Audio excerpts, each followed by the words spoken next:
नमस्कार, मी सहयोगिता आणि आपण पाहत आहात विदर्भ सत्यजित लाईव्ह न्यूज। पाहूया आजची विशेष बातमी। आपण पाहत आहात विदर्भ सत्यजित लाईव्ह न्यूज। आमचे मुख्य संपादक उद्धव फंगाळ माऊली यांनी दिलेल्या माहितीनुसार मेहकर येथील विश्रामगृहावर मेहकर व लोणार तालुक्यातील काही शेतकऱ्यांची महत्त्वाची बैठक संपन्न झाली। शेत रस्ते व पांदण रस्ते नियमानुसार मोकळे करून देण्यासाठी ही बैठक आयोजित करण्यात आली होती। शेत रस्ते व पांदण रस्त्याचा विषय गेल्या अनेक वर्षापासून सुटत नाही। शेतकरी बिचारे परेशान आहेत। तहसील कार्यालयात निवेदन किंवा तक्रार देतात, मात्र वेळेवर काम होत नाहीत। फक्त तारीख ते तारीख हाच विषय वर्षानुवर्षे सुरू आहे। अनेक शेतकरी आपल्या गावामध्ये पिढ्यानपिढ्या राहत आहेत। एकमेकांच्या सुखदुःखात जात, धर्मपंथ बाजूला ठेवून सहभागी होतात, गुण्या गोविंदाने राहतात। मात्र शेत रस्ते व पांदण रस्त्यामुळे गेल्या काही वर्षापासून अनेक शेतकऱ्यांमध्ये वादविवाद व भांडण होत आहेत। शेत रस्ते पांदण रस्ते मोकळे करून द्यावेत असे शासन दरवर्षी वेगवेगळे GR व नियम काढत आहेत। मात्र केवळ कागदी घोडे नाचत असल्याने शेतकऱ्यांचे प्रश्न सुटत नाहीत। वादविवाद वाढतच आहेत। तहसील कार्यालयातून हलगर्जीपणा करण्यात येत आहे। पावसाळ्यामुळे अनेक शेतकऱ्यांना शेतात जाण्यासाठी किंवा येण्यासाठी रस्ता नसल्याने शेतातील पीक घरी आणण्यासाठी अडचणी येतात, वादविवाद होतात, भांडण होतात, मात्र प्रश्न सुटत नाहीत। त्यामुळे शेतकरी आता आंदोलनाची भूमिका घेणार असल्याचे दिसत येत आहे। टॉवर आंदोलन सम्राट म्हणून प्रसिद्ध असलेले गजानन बोरकर यांच्या माध्यमातून शेत रस्ते व पांदण रस्त्यासाठी लवकरच टॉवर आंदोलन करण्यात येणार असल्याचे गजानन बोरकर व शेतकऱ्यांनी सांगितले। त्यामुळे मेहकर व लोणार तालुक्यातील ज्या शेतकऱ्यांचे शेत रस्ते व पांदण रस्त्याचे प्रश्न असेल त्यांनी गजानन बोरकर यांच्याशी संपर्क करावा, जेणेकरून त्या आंदोलनाला जास्तीत जास्त पाठिंबा मिळेल व शेतकऱ्यांचे प्रश्न सुटतील। या संदर्भात झालेल्या बैठकीत काही महत्त्वाच्या विषयावर चर्चा करण्यात आली। मात्र पांदण रस्ते व शेत रस्त्यासाठी लवकरच गजानन बोरकर आंदोलन करणार असल्याचे सांगण्यात आले। सर्व आदरणीय प्रेक्षक मंडळींना माझा जय महाराष्ट्र। मी उद्धव फंगाळ, विदर्भ सत्यजित लाईव्ह न्यूज। मेहकरच्या रेस्ट हाऊसवर आहे मी आता। शेतकरी बांधव आहेत आपल्या पाठीमागं आणि शेतकरी आले असतील याचा अर्थ शेतीविषयीच काहीतरी विषय असेल बहुतेक। आणि शेतकऱ्यांचे प्रश्न गेल्या कित्येक वर्षापासून येतात, वेगवेगळे प्रश्न आहेत त्यांचे। कायमस्वरूपी काही कोणतंही सरकार आलं तरी प्रश्न काही सुटत नाहीत त्यांचे। आणि लोकप्रतिनिधी जे आमदार, खासदार, मंत्री, संत्री असतात त्यांच्याकडून बी पाहिजे तसे काही प्रश्न सुटत नाहीत। शेत रस्ते आणि पांदण रस्ते हा प्रश्न गेल्या अनेक वर्षापासून आहे, म्हणजे दरवर्षीच ते प्रश्न येतो, एका वर्षाचा विषय नाही तो। आणि शासन योजना काढतंय, कुठं निधी देतंय, कुठं म्हणतंय योजना शेतकऱ्याचे रस्ते करून द्या, आडू नका। हे फक्त कागदी घोडेच नाचवणं चालू आहे। प्रत्यक्षात शेतकऱ्याला अनेक ठिकाणी शेत रस्ते आणि पांदण रस्ते महसूल विभागाकडून वेळेवर करून देण्यात येत नाही, फक्त तारखेवर तारखा आहेत। विठ्ठल आनंद तायडे, राणा हिवराश्रम। बर, काय म्हणलं तुम्ही आता कशासाठी आले? हे कल्याणेश्वर शेत आहे आमच्यावालं। बर, तर तिथं ते शिवरस्ता, सरकारी रस्ता अडवेले। 4-5 वर्ष झाले की आम्ही तहसीलकडे अर्ज केले 2दा-3दा, पण ते तहसीलदार करते त्याचं काय मेळ बसून नाही राहिला। ते काय मोकळं करून देऊन नाही रस्ते आम्हाला ते। आणि समोरचे माणसं इकडून जाऊ नका म्हणतात आणि ते इकडं म्हणताय की इकडून बी जाऊ नका म्हणतात। हे असं आमचं समस्या चालू आहे। आम्हाला इकडं कल्याण येऊन इकडून लांबून इकडून उसराम फाटा इकडून 2-4 हजार रुपये लागते माल न्यायला। आणि तिथून नांद्रा फाट्याहून जवळ आहे आम्हाला, 3 किलोमीटर गाव आहे आमच्यावालं। मग कसा मार्ग निघाला होता काय? आता हे शासनानं करा पाहिजे आता काही ना काही। शासन म्हणजे कोण? शासन लय मोठे तहसीलदार तहसीलदार हे आमदार वगैरे जे जिल्हा परिषद सदस्य, पंचायत समिती सदस्य असतात, गावातले सरपंच निवडून देतो आम्ही की आपल्याला सांगितलं, पण या लोकांनी काय आम्ही त्याच्याकडे पण गेलतो। सरकार म्हणजे हेच लोक आहेत। सरकार म्हणजे मुख्यमंत्री येईल का तिथं? नाही, सरपंच, पंचायत समिती, जिल्हा परिषद सदस्य, त्याच्यानंतर आमदार, त्याच्यानंतर खासदार, हे जे लोक आपण मतदान करतो का नाही, या लोकांनी करून द्यायला पाहिजे। सरकार म्हणजे हेच लोक। आपण काही मुख्यमंत्र्याकडे जाऊ शकत नाही, आपण गरीब लोक आपण जाऊ शकत नाही तिकडे। या लोकांनी ह्या गोष्टी सोडायला पाहिजे का नाही? ते काय सुटत नाही साहेब। काय नाव आहे तुमचं? सिंधुबाई प्रल्हाद गवई, गाव नागझरी। नागझरी। बरं. शेतीचं असेल तुमचं? हो किती वर्षापासून आता हे? बापा बऱ्याच दिवसापासून आहे साहेब, 4-5 वर्ष झाली. हो पहिले होतं का असं जुनं? नाही, तुम्हाला भरपूर दिवस झाले आता. हो. जुनं होतं. जुनं काय होतं बरं नेमकं आता? जुनं म्हणजे सरळ रस्ता होता बापा नांद्रा फाट्यावर, कंबर खेडते नांद्रा फाटा. बरोबर. आता तिथला रस्ता अडवला. हम्म. मग आता लय मोठ्या जाग्यात नाही हो, थोड्याच जाग्यात अडवेली. आमच्या रस्त्यापासून इकडं खुललं हम्म. आणि इकडून इकडं खुललं, थोड्या जाग्यातच ते रस्ता अडवेली साहेब. हम्म. तहसीलदार साहेब काय म्हणतात मग? गेले असं ना तिकडे अर्ज वगैरे घेऊन काही? येतो ना, यायला लागलो तुम्हाला. काय अर्ज वगैरे केले असतील ना तिकडं? केले, भरपूर अर्ज केले. किती वर्ष झाले? आता बरेच दिवसापासून. दरवर्षी चक्रा मारणं चालू. हो. म्हणजे काम धंदे सोडा आपल्या इथं तहसील हो. तहसीलमध्ये कामच होत नाही. हो या तुम्ही पुढे. कळंबेश्वरचा रहिवासी आहे. बर बर माझं नाव रामदास सखाराम भाकरे. आमचा कळंबेश्वर मुंदेफळ हा गावजोड रस्ता आहे. बर आमच्या शेतकऱ्यांना अडवला बर. ते का. तर आम्ही 2 वर्ष केस लढलो तहसीलमध्ये. बर. आता आमचा निकाल आहे हो. 31 जुलै 2025. बर. म्हणजे आता जवळजवळ 10 महिने झाले या निकालाला. अजूनपर्यंत ते खुल्ला करण्याची कारवाई काही झाली नाही. बर. तहसीलमध्ये गेलो तर ते तहसीलदार त्यांच्या हाताखालचे लोक म्हणतात आम्ही खुल्ला करून द्यायला कागदावर. बर. पोलीस स्टेशनला गेलो की आम्हाला सुरक्षा द्या, आम्हाला जेसीबीनं रस्ता तयार करायचा. हा 33 फुटाचा रस्ता गावजोड रस्ता आहे. बर.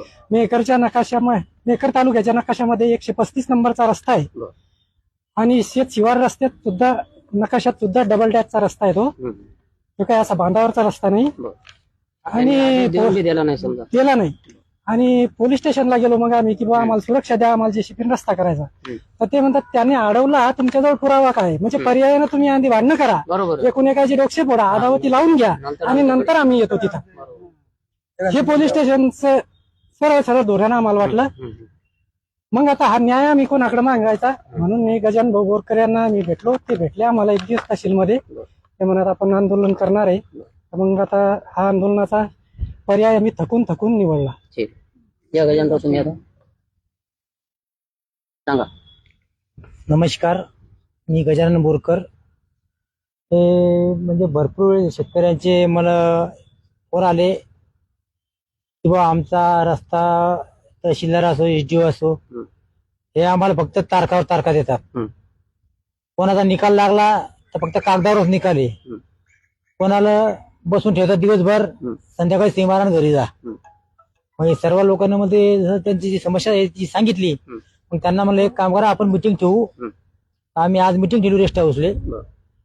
मिटिंग मध्ये आम्ही ठरवलं की बा आता आपण आंदोलन पुढचं करू. तारीख काय आमची ठरली नाही निवेदनाची. तर ह्या लोकांना जर न्याय जर मिळत नसेल तर मी टावरवर जाऊन आंदोलन करणार. सगळ्यात एक ओळख आहे आपली पहिले. हो, ओळख आहे. सांगा. मी विठ्ठल गिलोरकर, गुंदा, लोणार. आता शासनामध्ये जे महसूल मंत्री आहेत बावनकुळे साहेब, त्यांनी तशा प्रकारचं एक घोषणाच करून टाकली की जे पाणीचा जो रस्ता असेल तो आपल्याला मोकळा करून द्यायचा, अशा प्रकारचा तो नियम ठरला. आणि परिस्थिती कशी आहे की हा जो नियम आहे हा नियम जरी जनरल जरी काढला असला तरी पण जे सत्तेमध्ये जे लोक भाग घेतात किंवा जे नेहमी करता अग्रेसर असतात त्यांनाच तो तशा प्रकारचा कायदा लागू होत असतो, चालत असते. कारण काय की आता आपण जरी म्हटलं की हे प्रशासनातले जे लोक येतं, हे प्रशासनातले लोक काम करत असतात ना, हे शासनाचे लोक मुख्य बसत नाहीत. त्यांना कुठतरी हे सांगतात की बा हे अशा प्रकारचं करा, ते त्यांचं ऐकू नका, यांचं ऐकू नका, अशा प्रकारचा तो कार्यक्रम राबवला जातो. जेव्हा कुठतरी इकून गजानन भाऊ बोरकर सारखे जेव्हा कुठेतरी दट्ट्या मिळतो तेव्हाच तो न्याय मिळतो, अशा प्रकारचं मला चित्र आढळून येते. मग एक प्रश्न, तुम्ही सांगलं की सत्तेच्या लोकांची कामं होतात, हो असं तुमचा बोलण्याचा अर्थ येतो. हो मग विरोधी पक्ष आहे ना आपल्या इथं, उद्धव बाळासाहेब ठाकरे आहे, हो हो काँग्रेस आहे, हो शरदचंद्र पवार साहेबांची राष्ट्रवादी आहे, हो. मनसे आहे. मग हे विरोधी पक्ष कुठे येतं? कसं आहे, सत्ताधारी पक्ष जर चुकीचे किंवा काही कामं करत असत त्याला विरोध करायचं काम विरोधी पक्षाचं असते. बरोबर. जेवढे जबाबदार सत्ताधारी येतात तेवढे विरोधक नाहीत का? मग विरोधक कुठे आपल्या मेकर मतदारसंघातले? आता कसं आहे, ज्यावेळेस अधिवेशन चालते त्या अधिवेशना काळामध्ये विरोधी पक्षनेता प्रबळ असतो. बरोबर. परंतु मतदारसंघ वाईज जर आपण विचार केला किंवा गावामध्ये जर विचार केला तर विरोधी पक्षनेता कोणीच वाटत नाही. बरोबर. असं एक चित्र आपल्याला पाहायला मिळते. इलेक्शनच्या पिरियडमध्ये खरोखर एकमेकाच्या विरोधात असतात. इलेक्शन संपलं की विषय त्याचा संपला, अशा प्रकारचं चित्र हे प्रत्येक मतदारसंघामध्ये दिसते.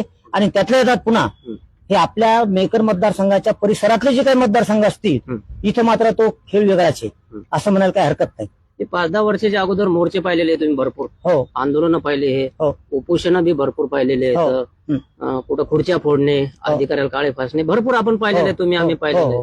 या 5-10 वर्षात ते दिसत नाही मेकर मतदारसंघात काही. नाही आता म्हणजे कसं आहे, कागदी घोडे जास्त येते किंवा निवेदन घेऊन जायचं, अधिकाऱ्याला द्यायचे, फोटो काढायचे आणि परिस्थिती जैसे तेच. आता हे कसं असते, निवेदन द्यायचे, निवेदन देणारी जी काही मंडळी असते ही इलेक्शन पिरियड जवळ आला, ग्रामपंचायत इलेक्शन आलं किंवा जिल्हा परिषदचं इलेक्शन आलं, पंचायत समितीचं इलेक्शन आलं, मग त्याच्या माध्यमातून त्या परिसरामधली मंडळी गोळा करायची आणि अशा प्रकारचा उपक्रम राबवला येतो. आता गजाननभाऊ बोरकरचा जर आपण विचार केला, यांचा काही इलेक्शनचा विचार नाही, यांचा काही राजकीय हा विषयच नाही, हे सामाजिक आहेत आणि अतिशय गोरगरीब आहेत, परंतु कुठेतरी जनतेचं ते काम झालं पाहिजे म्हणून ते आज नाही, ते गेली 10 वर्षापासून ते रस्त्यावर उतरतात आणि गेल्या 10 वर्षाचं रेकॉर्ड त्यांचं जर पाहिलं तर कुठेच कुठे राजकीय भाग नाही त्यांचा, नाही का. आणि दुसरी गोष्ट अशी की राजकीय लोक हे नुसतंच दाखवतात, हा यांचा दाखवण्याचा भाग आहे, इथे यांचा दाखवण्याचा भाग नाही, प्रत्यक्ष ते कार्य करायचं, त्याच्यापासून कोणत्याही प्रकारचा रस्ता जर मोकळा झाला तर हा शेतकऱ्यांनाच फायदा होणार आहे. गजाननभाऊ बोरकर यांना काही फायदा नाही त्याच्यातून. उन्हातानामध्ये 1-2 दिवस करतात आंदोलन का 2-4 दिवस करतात का त्यांचं त्यांना माहित. पण जे मेकर लोणार तालुक्यातील शेतकरी असतील, ज्यांना तहसील कार्यालय किंवा हे लोक बेजार करत असतील अनेक वर्षापासून तक्रारी करून त्यांना जर रस्ता मोकळा होत नसेल तर त्यांनी गजाननभाऊ बोरकर यांच्या पाठीमागे उभं राहायला पाहिजेत. त्यांनी व्हॉट्सअपचा ग्रुप तयार केलेला आहे, बाकीच्या मंडळीला बी माहिती आहे. आणि त्याच्यामध्ये राजकारण आणू नका, जात धर्म आणू नका, ही बाजू ठेवा थोडंसं जरा. आपले रस्ते मोकळे होईपर्यंत ह्या 2-3 गोष्टी बाजू ठेवा जा. आमदार कोण आहे, खासदार कोण आहे, मंत्री कोण आहे, सत्ता कोणाची आहे, या गोष्टी बाजू राहू द्या थोड्याशा जरा. हे वैयक्तिक प्रश्न आहे आणि याच्यामुळेच आपलं कुटुंब चालतंय, घरदार चालतंय, 2 पैसे घरात येते. मग ह्या गोष्टी पहिले करा. राजकारण निवडणुका जवळ आल्याच्या नंतर मग आपापल्या पक्षाने तुम्ही कामं करा, पण सध्या तरी या सार्वजनिक कामामध्ये सर्वांनी सहभाग घ्या. आणि शेतकरीच नाही, जे सामाजिक संघटनेमध्ये किंवा राजकारणामध्ये काम करतात निस्वार्थपणे, त्या लोकांनी सुद्धा याच्या पाठीमागे राहा. म्हणजे राजकीय पाठबळ जर या लोकांना थोडंफार मिळालं, मग ते उभाटा असेल, काँग्रेस असेल, शिंदे सेना असेल किंवा कोणता पक्ष असेल, त्या लोकांनी सुद्धा यांच्या पाठीमागे थोडंफार उभं राहा. रस्ते मोकळे कसे होतील, शांततेच्या मार्गाने, भांडण न करता, गुन्हे दाखल न होता एक शांततेच्या मार्गाने रस्ते कसे मोकळे होतील यासाठी यांना पाठिंबा द्या, सहकार्य करा. विदर्भ सत्यजित चॅनलच्या माध्यमातून मी तुमच्या पाठीमागे आहेच. जय महाराष्ट्र. झाला ना विषय